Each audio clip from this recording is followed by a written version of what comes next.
Welcome to Cheat Sheet Tales, where secrets slip, lies unravel, and the truth always has a twist. Real stories, raw confessions, shocking betrayals. Drop a comment if you've ever caught a red flag too late. Now, let's get into today's tale. I watched their dog while they vacationed in Europe for 3 weeks. When they returned, my daughter-in-law handed me a bill for the mess their dog made and said, "This isn't a charity. You owe us." My son just laughed. That night, I opened the safe they forgot I still had access to. Let me start by saying I'm not the kind of person who looks for trouble. I raised my son on my own after his dad passed when Mark was just 9 years old. We struggled. I worked 2 jobs most of his childhood just to keep food on the table and the lights on. No one handed us anything. I was proud when he got older and started making something of himself. But the truth is, once Vanessa came into the picture, it was like I didn't exist anymore. Mark met Vanessa when he was bartending downtown Charleston. She came from money, not we can afford 2 vacations a year kind of money. I mean real money. Her father owns 5 car dealerships between Georgia and South Carolina. Her mother's on some charity board that hosts galas every other weekend. Vanessa had that polished, fake smile kind of personality. From the first day I met her, she never liked me. I could tell. I don't speak like her family. I don't drink wine with fancy names or wear designer anything. I wore Walmart jeans and Skechers because they don't hurt my feet. I live in the same 3-bedroom house Mark grew up in, and I guess that made me too plain for her. They moved into some upscale neighborhood in Mount Pleasant. You need a gate code just to deliver a pizza there. 4 bedrooms, granite countertops, custom cabinets, things I only ever saw on TV. I wasn't jealous. I was just confused how Mark went from paycheck to paycheck to affording all that. I thought maybe Vanessa's dad helped. Still, I didn't ask questions. I was happy for them, even when they barely invited me over. I told myself they were just busy. 3 weeks before they left for Europe, Vanessa called me. Not Mark, Vanessa. She said they were doing a bucket list trip through Paris, Amsterdam, and Venice. She said it was a spiritual getaway before trying to have a baby. Then she asked if I'd keep Winston. Now listen, Winston is a 5-pound Pomeranian with the bark of a demon. He doesn't listen. He's not housebroken. He hates men, even though there's none around here anymore. He once growled at a baby stroller on the sidewalk. Vanessa treats him like royalty.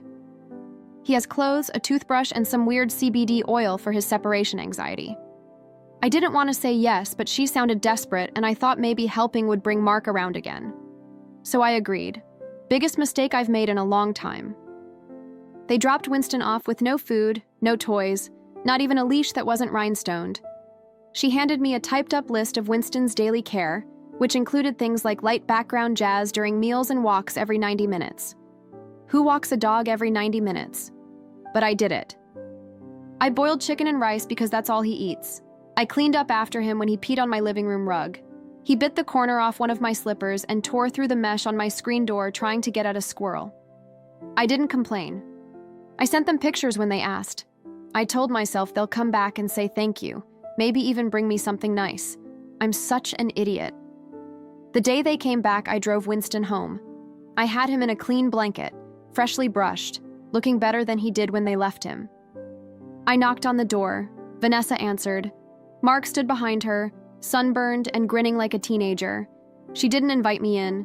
She took Winston without saying much, then handed me a white envelope. "Thanks for helping," she said with a fake little smile. "We brought you something from Paris." The envelope felt thick, so I thought maybe it was money or a gift card. Instead, when I got back in my car and opened it, my hand started shaking. It was a bill, printed, itemized like a damn invoice. Carpet. Stain cleaning, $175 slipper replacement, $40 lawn damage estimate, $85 pet deodorizing spray, $60 general inconvenience fee, $150 total, $515 there wasn't even a note. Nothing. Just that amount at the bottom circled in red pen. Red pen like I was being graded. I went back to the door, knocked. Mark answered. This time he was still laughing. "You're serious?" I asked. He shrugged.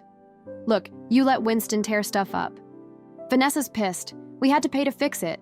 This isn't a charity. This isn't a charity." That's what my own son said to me. I stared at him. I wanted to scream. I wanted to cry, but instead I turned around, got in my car, and drove home. And that's when I remembered the safe. When Mark first moved in with Vanessa, they didn't have a safe. He'd taken the one I used to keep in the hall closet, big, heavy gray steel with a combination lock. I gave it to him when he bought the house. Told him it still worked if he needed to store papers or emergency cash. He never changed the combination. That night, around 1:45 in the morning, I drove back. I still had the gate code. I parked 3 houses down, wearing a black hoodie and sneakers. No one was awake. The neighborhood was quiet. I walked the side yard, just like I'd done before when I watered their plants once. The garage had a keypad default code. 00. I slept inside. There it was, behind some boxes marked holiday stuff. The safe was dusty, but untouched. I turned the dial. 13, 17, 6, click. Inside were documents, passports, car titles, papers from Mark's job. But then I saw the envelope labeled private. I opened it. There was a printed email from Mark's HR department. He'd been written up twice for showing up late and missing deadlines. There was a formal notice that he was on a 90-day performance review. That was 3 weeks ago. Next, a stack of credit card bills in Vanessa's name. She owed over $16,000 on one.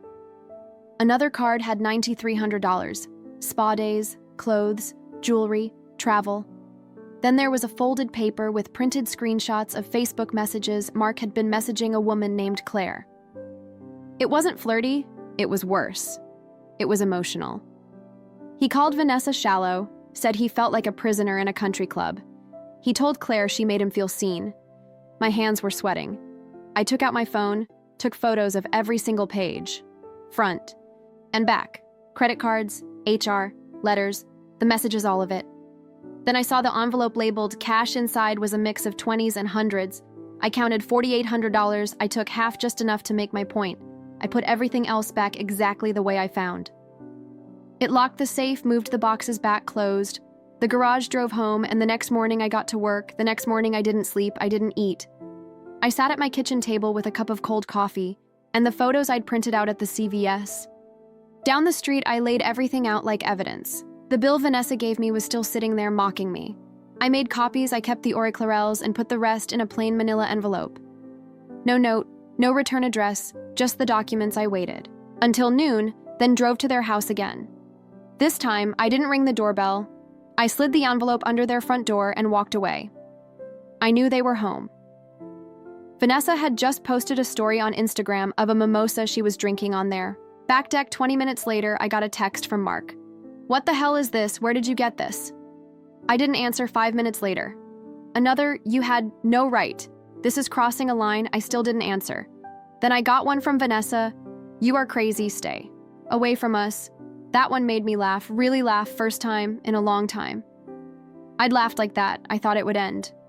Their thought maybe they'd get scared, back off, maybe even apologize. But no. That same night, a police car pulled into my driveway. I opened the door before they knocked. There were 2 officers, both young. The one in front looked awkward, like he didn't want to be there. "Ma'am," he said, "we got a call about possible theft. Would you mind if we ask you a few questions?" I didn't flinch. "But what your son says? Some personal items were taken from his home cache. Specifically?" I didn't blink. "He gave me that money for dog sitting. I have the invoice to prove it." The younger officer glanced at his partner. "They weren't expecting that." "I see," he said slowly. "Also, I said if he wants to file theft charges, I'll need to bring up the matter of the illegal invoice he issued me, and the photos of certain sensitive materials I have in my possession." Photos. The older officer asked. "Private documents." I said nothing illegal, but certainly interesting. I assume his wife wouldn't appreciate the messages I found. They stood there silent. Then the younger one nodded almost respectfully. "Well, make a note," he said. "Have a good night, ma'am." They left. I watched from the porch as they drove off, but it wasn't over, not even close. 3 days passed. Silence. Then I got a message from a blocked number. "You messed with the wrong people." I knew it was Vanessa. The wording was all hers. She always talked like she was on a TV show. That afternoon, I went to my bank to pull some money, just enough for groceries, and saw that $600 had disappeared from my account. A debit I didn't recognize. It said online transaction, Beauty Solutions, LLC. Wear makeup. I called the bank, and they said it was a charge that came from my linked Zelle account. I don't use Zelle. I panicked. I had one guess how that happened. A few years ago when I broke my wrist, I gave Mark my login to help me pay bills while I was recovering. I never changed it back. I didn't think I had to. I changed every password that day, called the fraud department. They opened a case, said they'd investigate that night. I didn't sleep again. This wasn't just about a dog anymore. This was a war.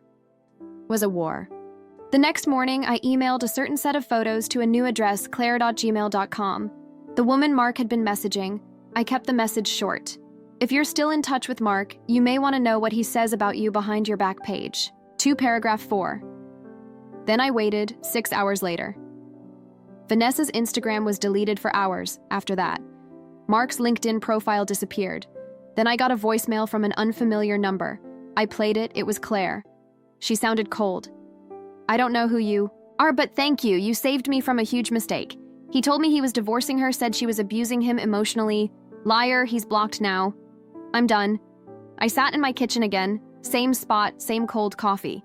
But I wasn't smiling because I had no idea how much deeper this went. Days later, I got a letter from the IRS. I'd never received a letter from the IRS before. Not in my life.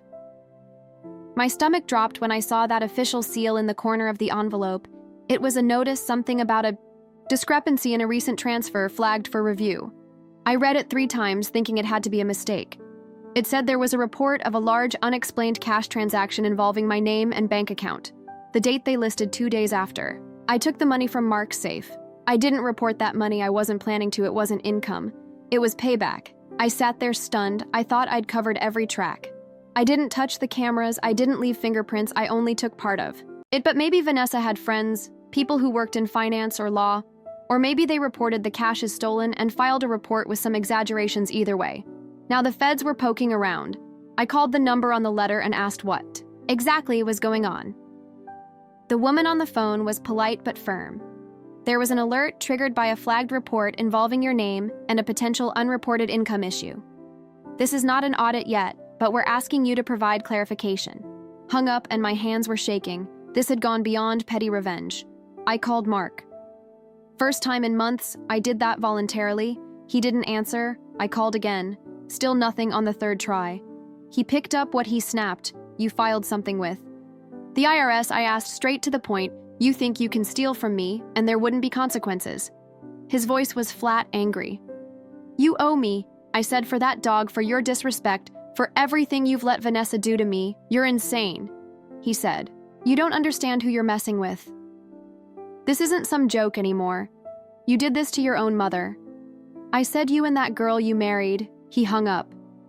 I sat on the edge of my bed for an hour. No tears, no fear, just one clear thought forming in my mind. If they wanted to turn this into a war, they hadn't seen anything yet. I called my friend Susan. She works the front desk at a real estate firm. Her niece is a paralegal. I asked her a few questions about how people hide assets, how tax stuff works when money is gifted under the table, and how one might quietly get someone's house reassessed by the county. Susan didn't ask questions. She just gave me a number to call. Within 2 days, I had filed 2 anonymous reports, one to the county tax office, suggesting Mark and Vanessa's home was severely underassessed for its current size and upgrades.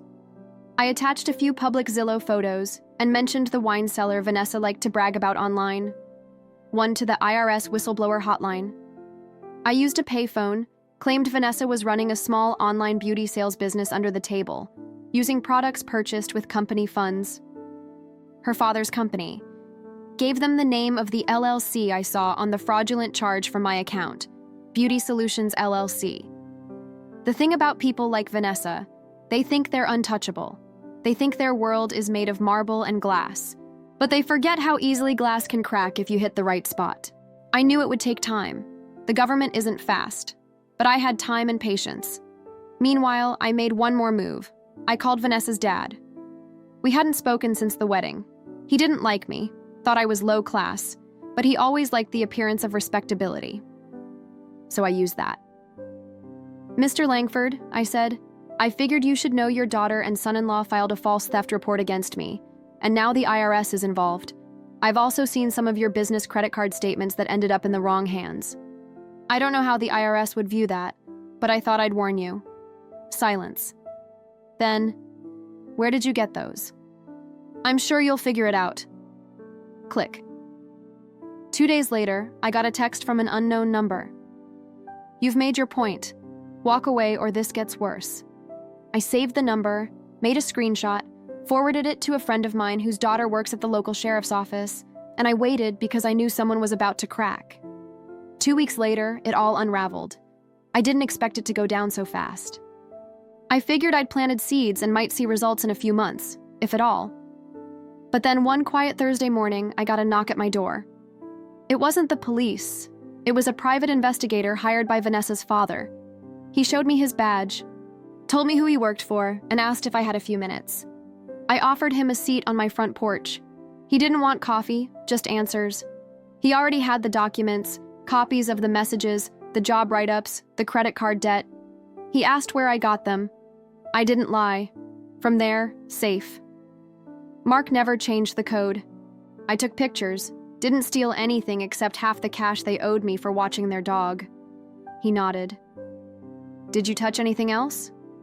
Nope. He didn't look shocked, not even surprised. He looked tired. Mr. Langford wants to thank you, he said. Turns out, this little mess exposed a whole lot more. And then he told me the truth. Vanessa had been funneling money out of her father's dealership chain, ordering products through a fake beauty LLC, and charging them to the business account. Her side hustle was actually theft. Thousands of dollars of merchandise were unaccounted for. She'd been running it through Mark's name to cover her tracks, using his access to fake inventory reports when he helped out in the office part-time. They got sloppy. My anonymous IRS tip lit a fire. Her dad was furious. Not just about the money, about the publicity. The dealership's finances were now under federal review. Auditors were coming, lawsuits were coming. His lawyers were scrambling. And when he confronted Vanessa, she didn't deny it. She blamed Mark, said he knew everything, said it was his idea. Mark, of course, denied it all. The investigator stood, handed me a sealed envelope, and said, "Consider this." Piece inside was a cashier's check for $10,000. Clean. No conditions, but the best part. 2 days later, I got a call from a blocked number. I usually ignore those, but I answered this one. "Mom," Mark's voice said, cracked and desperate. "I need help." I didn't say a word. "I'm staying at a hotel." Vanessa kicked me out. Her dad froze all our joint accounts, said I'm being investigated. I didn't know what she was doing. I swear I just signed whatever she told me to. Still, I said nothing. "I'm going to lose everything," he said. "I don't have a lawyer. I don't even have a place to stay. Please." And right there, for a moment, I felt the old part of me, the mother part, ache. But then I remembered standing at his door holding that damn invoice for $550 while he laughed in my face. I remembered him choosing her lies over my life. "You chose her," I said quietly. "You two treated me like a maid, like trash. You told me this wasn't a charity." Remember? He didn't answer, so I finished it. "Well, guess what, Mark? This still isn't a charity. Good luck." I hung up. 2 weeks after that, Mark was fired. His HR file was too messy. And now, with potential financial fraud tied to his name, no company wanted to touch him. Vanessa, her name came up in 3 different lawsuits related to misused company funds. Her beauty business vanished. The feds were involved. Now, her dad issued a public statement distancing himself from her. No more money, no more credit cards, no more fancy vacations. Last I heard, Vanessa had moved back in with her mother and Savannah. Mark, he's staying at some rundown extended stay motel off Rivers Avenue. I know because Susan's cousin cleans rooms there, said he looks like he hasn't slept in weeks. Someone slashed the tires on his Tesla again. As for me, I used part of the money from the check to replace my rug, fix the screen door, and buy myself a proper recliner that doesn't hurt my back. The rest went into savings. I still walk past Winston's little food bowl sometimes. I should throw it out, but I keep it there. A reminder of what happens when people treat loyalty like it's something cheap, and what happens when a mother who gave everything decides she's done.